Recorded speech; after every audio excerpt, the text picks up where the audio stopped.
السلام علیکم۔ سحر اردو میگزین میں خوش آمدید۔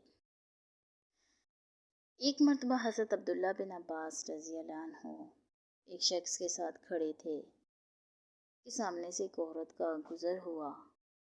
حضرت عبداللہ بن عباس رضی اللہ تعالیٰ عنہ نے اس شخص کو مخاطب کیا اور کہا کیوں نہ میں تمہیں ایک جنتی عورت دکھاؤں۔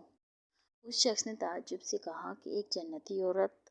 حضرت عبداللہ بن عباس رضی اللہ تعالیٰ عنہ نے فرمایا ہاں، ایک عورت جب وہ وفات پا جائے گی تو جنت میں جائے گی۔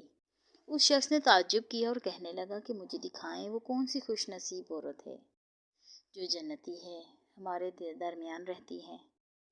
حضرت عبداللہ بن عباس نے اس عورت کی طرف اشارہ کر کے کہا کہ وہ بوڑھی عورت جنتی ہے۔ اس شخص نے کہا ابن عباس آپ کو کیسے معلوم کہ وہ جنتی ہے؟ حضرت عبداللہ بن عباس نے کہا کئی سال پہلے یہ عورت اللہ کے رسول کے پاس آئی، تب اس کو مرگی کے دورے پڑتے تھے۔ اس نے اللہ کے رسول کے پاس آ کر شفا کے لیے دعا کی درخواست کی۔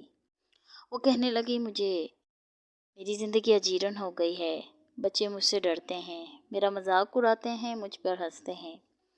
میں بازار میں ہوں یا گھر میں یا لوگوں کے پاس، اچانک مجھے دوڑا پڑتا ہے اور مجھے ہوش نہیں رہتا۔ میں اس زندگی سے تنگ آ چکی ہوں۔ اللہ کے رسول اللہ سے دعا فرمائیں کہ وہ مجھے شفا عطا فرمائے۔ اللہ کے رسول نے چاہا کہ صحابہ کرام کو صبر کا درس دیں۔ آپ نے فرمایا اگر تم چاہو تو صبر و شکر سے کام لو، اس کے عوض تمہارے لیے جنت ہے، اور اگر چاہو تو میں تمہاری شفا کے لیے دعا کروں۔ اللہ کے رسول نے جب بات ختم کی تو اس عورت نے غور و فکر کیا، سوچا اپنے حالات اور بیماری کو دیکھ کر آپ صلی اللہ علیہ وسلم کے فرمان کو اپنے دل میں دہرایا۔ اب وہ دونوں میں فیصلہ کرنا چاہ رہی تھی کہ کس کو اختیار کرے، صبر کو یا دنیاوی آرام کو۔ سوچا، غور و فکر کی کہ دنیا تو فانی ہے، اسے ایک دن ختم ہو جانا ہے، میں جنت کی طلب کیوں نہ کروں، اس کی چاہت کیوں نہ کروں، اور اس نے اپنا فیصلہ کر لیا۔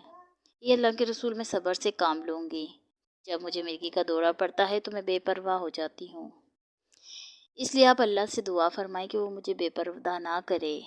اللہ کے رسول نے اس کے حق میں دعا فرما دی۔ اکثر مسلمان دنیا کی محبت میں اندھے ہو چکے ہیں، لوگ دنیا کی آسائشوں کے بدلے قبر اور جہنم کے عذاب کا سودا کر چکے ہیں۔ اس کی وجہ دنیا کی زندگی کی حقیقت سے لا علمی ہے۔ اکثر لوگوں کا خیال ہے کہ اصل کامیابی تو دنیا کی دولت اور شہرت ہی ہے، زندگی دوبارہ نہیں ملے گی۔ یعنی دنیا کی محبت نے اکثریت کو آخرت سے بے خبر، بے پرواہ کر رکھا ہے۔ دنیا کی حقیقت اس وقت سمجھ آتی ہے جب فرشتے روح قبض کرنے آتے ہیں اور آخرت سے غافل انسان خوف اور حسرت سے چیختا ہے اے میرے رب، مجھے دنیا میں واپس بھیج دے تاکہ میں نیک اعمال کر سکوں۔ آمین۔